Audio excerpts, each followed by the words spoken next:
Cummins నేతృత్వంలోని హైదరాబాద్ జట్టు నా భూతో నా భవిష్యత్ అన్నట్లుగా రెచ్చిపోతూ సంచలన విజయాలు సాధిస్తూ మిగతా జట్లకు చుక్కలు చూపిస్తుంది.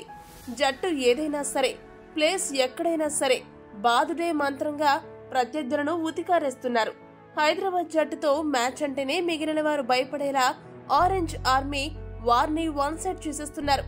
ఢిల్లీ వేదికగా ఆ జట్టుపై హైదరాబాద్ జట్టు ఏకంగా 67 పరుగుల తేడాతో విజయాన్ని సాధించి పాయింట్స్ టేబుల్లో సగర్వంగా 2వ స్థానానికి చేరుకుంది. ఇక వారి దూకుడు చూస్తుంటే టాప్ 1 కి చేరడం కూడా పెద్ద కష్టతరంగా ఏమీ కనపడడం లేదు.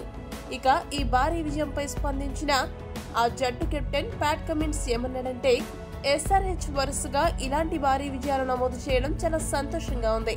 మా లక్ష్యమంతా ఒకటే, పాయింట్స్ టేబుల్లో టాప్ స్థానం దక్కించుకోవాలి. ప్రత్యర్థులు ఎవరైనా మాకు అనవసరం. మా జట్టు ఆడుతున్న తీరు నిజంగా మెచ్చుకోదగింది. వారు ఈ రేంజ్ లో ఆడుతున్నారు కాబట్టే మేము పాయింట్స్ టేబుల్లో ఈ స్థానానికి చేరుకున్నాము. మా బ్యాటర్లే కాదు, బౌలర్లు కూడా చాలా క్రమశిక్షణగా ఆడుతూ ఉండడం మాకు కలిసొచ్చే అంశం. ప్రతి మ్యాచ్ ఇలానే ఉంటుందని ప్రత్యర్థులకు సవాల్ విసిరాడు. ఈ వీడియో కనుక మీకు నచ్చినట్టయితే లైక్, షేర్, కామెంట్ చేయండి. మరిన్ని స్పోర్ట్స్ అప్డేట్స్ కోసం మా ఛానల్ ను సబ్స్క్రైబ్ చేసుకోండి.